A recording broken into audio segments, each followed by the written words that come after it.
वचन के पक्के तेजाजी। किसी गांव का एक मुखिया था। उसके बेटे का नाम तेजाजी था। तेजाजी रोज अपने साथियों के साथ नहाने के लिए नदी किनारे जाता था।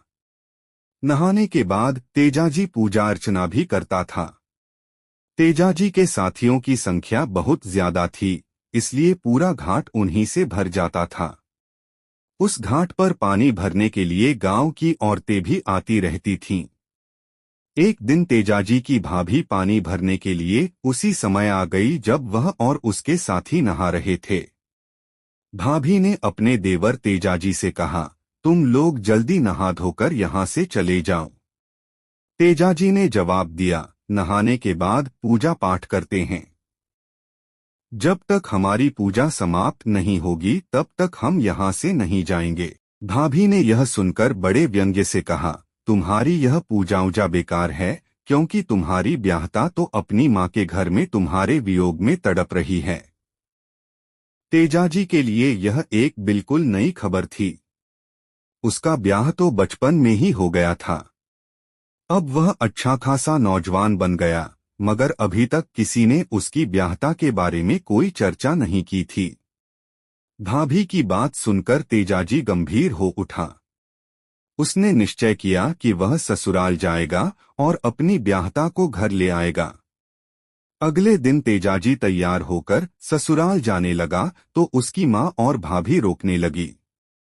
माँ ने कहा, तुम अभी मत जाओ, कुछ समय और गुजर जाने दो। वहां जाने का रास्ता लंबा है और कहीं कहीं तो खतरे भी हैं। भाभी भी बोली, मैं तो मजाक में तुम्हारी ब्याहता का ताना मार बैठी थी। अपनी माँ की और मेरी बात काटकर मत जाओ। तेजाजी ने उनकी बात नहीं मानी। वह अपने साथियों के साथ अपनी ससुराल की तरफ चल पड़ा। वह गांव की सीमा से बाहर भी नहीं गया था कि एक बिल्ली ने उसका रास्ता काट दिया। तेजाजी ने उस अपशकुन की भी परवाह नहीं की। तेजाजी अपने साथियों के साथ जब अपनी ससुराल पहुंचा तो उसकी सास खुश नहीं हुई। उसका दामाद बिना खबर किए आ गया था और वह भी इतने साथियों को साथ लेकर। सास बहुत बूढ़ी और गरीब थी। इन लोगों की खातिरदारी वह कैसे करती।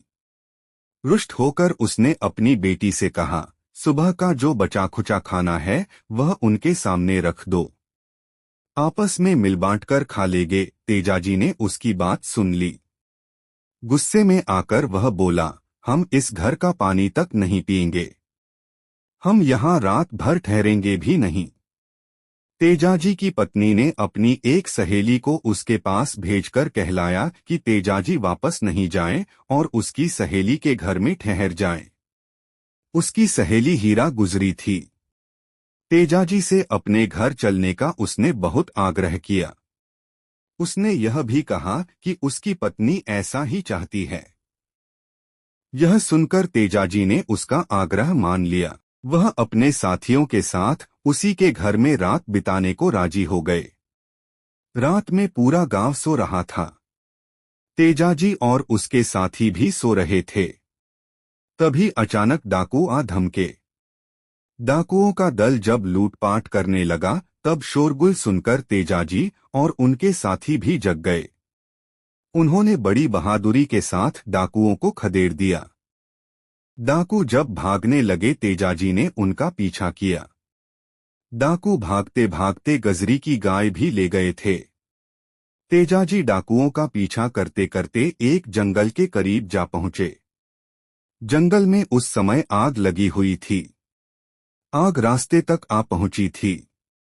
तेजाजी ने आग की लपटों से घिरे एक नाग को देखा।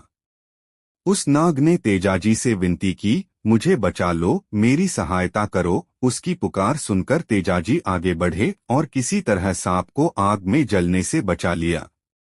नाग को बचाकर जब उसने एक सुरक्षित जगह पर रख दिया तब नाग ने फन उठाकर फुफकारते हुए कहा, मैं तुमको डंसना चाहता हूं, तुम अपनी जीभ बाहर निकालो।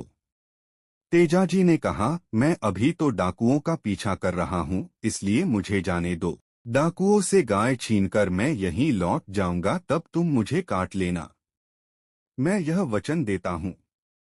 डाकुओं को भगाकर उनसे छीनी हुई गाय के साथ तेजाजी फिर उसी जगह आए जहां पर नाग उनकी प्रतीक्षा कर रहा था। तेजाजी अपना दिया हुआ वचन भूले नहीं थे। अपनी जीभ आगे करते हुए उन्होंने नाग से कहा, लो अब तुम मुझे डस ले। नाग पहले तो मुंह खोलकर डंसने को हुआ, मगर उसे तभी चेत हुआ कि यह तो अपने वचन का बड़ा पक्का निकला। ऐसे सच्चे और ईमानदार आदमी को डंसना ठीक नहीं। उसने अपना डंसने का इरादा छोड़ दिया और खुश होकर तेजाजी से कहा, मैं तुम्हें एक वरदान देता हूँ। आज से जब भी किसी व्यक्ति को सांप डस ले तो तुम्हारे नाम से एक कपड़ा फाड़कर उसे गले में बांध देने पर उसकी जान बच जाएगी। तभी से लोगों का यह विश्वास है कि तेजाजी के नाम से गले में कपड़ा बांध देने पर सांप के काटे आदमी की जान बच जाती है। अगले दिन पत्नी को साथ लेकर तेजाजी अपने गांव चले गए। घर में सबने उनका स्वागत किया। धन्यवाद। पूरा वीडियो देखने के लिए। आपको वीडियो अच्छा लगा हो तो प्लीज इसे लाइक करें, शेयर करें और चैनल सब्सक्राइब करें।